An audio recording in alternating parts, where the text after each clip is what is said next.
Comment avoir des arbres Revit qui soient vraiment sympathiques et on va dire 2 solutions qui vont vous permettre d'avoir des arbres en fonction de ce que vous voulez pour vos types de rendus avec Revit.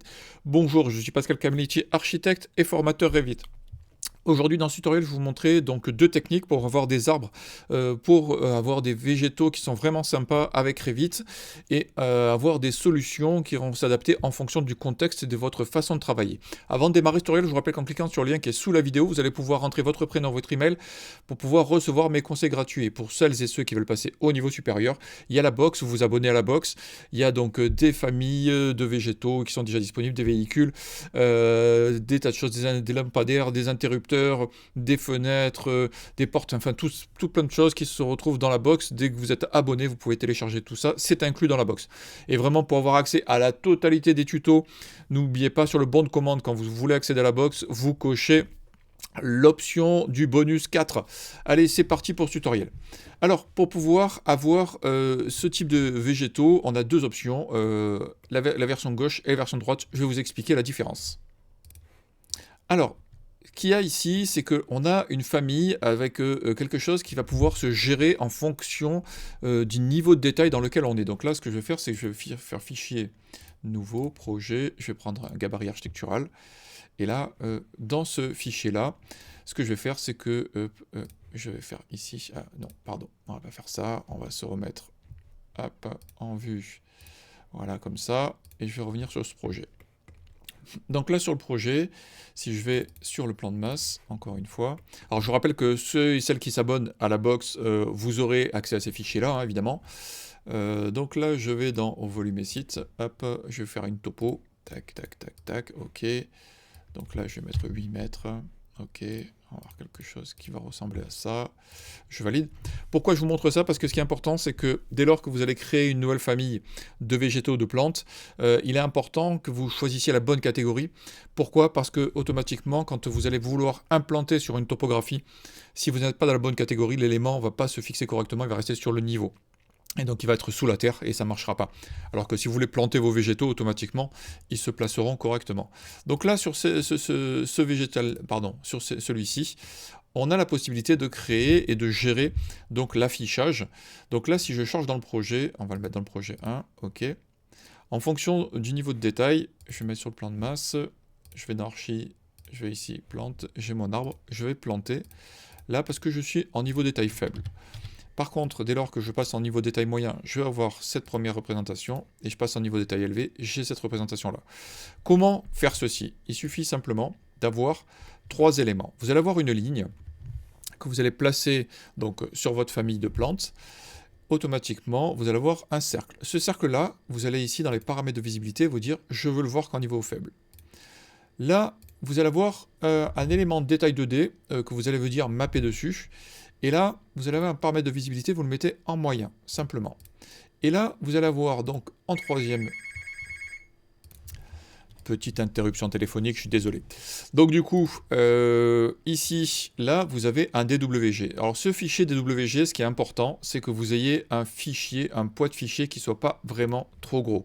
Car par défaut, les fichiers DWG sont très très gros et Revit ne va pas supporter.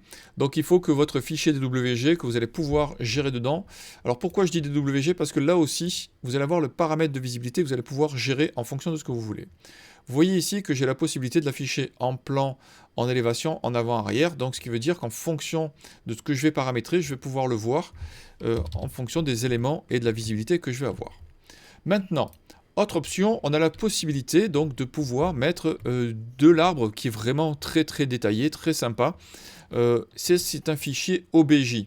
Donc, lorsque vous créez un nouveau fichier de famille de plantes, vous avez la possibilité de gérer un fichier OBJ. Le fichier OBJ, c'est une option, c'est on va dire un mode on va dire une extension de fichier, pardon. Et donc, du coup, ça va vous permettre de gérer pas mal de choses. Donc là, si je vais sur le plan de niveau, je vais avoir ça. Si je charge dans mon projet, je vais le rajouter. Hop, je vais... Ok, il est chargé. Je retourne sur mon plan de masse, pardon. composants, et là j'ai mon arbre. Et vous voyez que automatiquement je vais avoir des informations qui vont être beaucoup plus, en fonction de la taille, hein, beaucoup plus précises. Vous allez voir pas mal de choses. Donc ce qui veut dire que si on travaille sur le rendu, il va falloir aller dans VG et on va aller dans les éléments, c'est-à-dire on va essayer de voir ce qu'on veut afficher ou pas en fonction de ce que vous allez voir afficher. Et on a là aussi la possibilité donc de cacher les lignes de rendu, donc les arêtes. Alors je crois que aussi on les avait ici, voilà, afficher les arêtes, si je fais appliquer aussi, là on voit qu'on a vraiment le végétal qui va être affiché tel quel. Donc ça c'est vraiment important de voir la différence entre les deux choses, c'est-à-dire que là en fonction de ce qu'on va avoir, on peut avoir les éléments de rendu qui sont vraiment différents. Mais l'avantage du DWG, c'est que vous allez pouvoir gérer l'affichage en fonction du niveau de détail des éléments. Alors là aussi, il y aurait d'autres options qu'on pourrait faire en fonction de ce que l'on veut pour pouvoir afficher un cercle qui pourrait être différent, même en niveau de détail faible, sur un plan de masse. À voir en fonction de ce que vous voulez réellement gérer, mais moi, ce que je vous conseille toujours, c'est d'être, optimisé en fonction de ce que vous voulez pour avoir un résultat qui vous convienne et qui va suivre les éléments. Donc voilà, c'est assez simple comme tuto, encore une fois. Limiter le poids, donc on voit que là, au niveau des tailles faibles, j'ai toujours autant de détails. Si vous laissez les arêtes automatiquement, lorsque vous allez imprimer, là, vous allez avoir beaucoup de traits. Donc, c'est toujours l'histoire du compromis qu'il faut trouver en fonction de ce que vous voulez avoir comme niveau de détail et en niveau de rendu.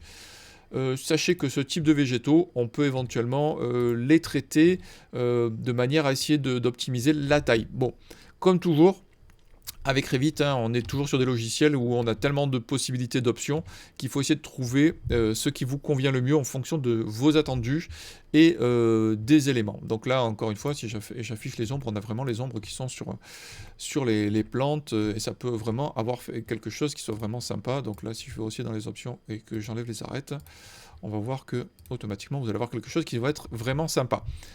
À vous de déterminer votre niveau d'attente et ce que vous voulez atteindre.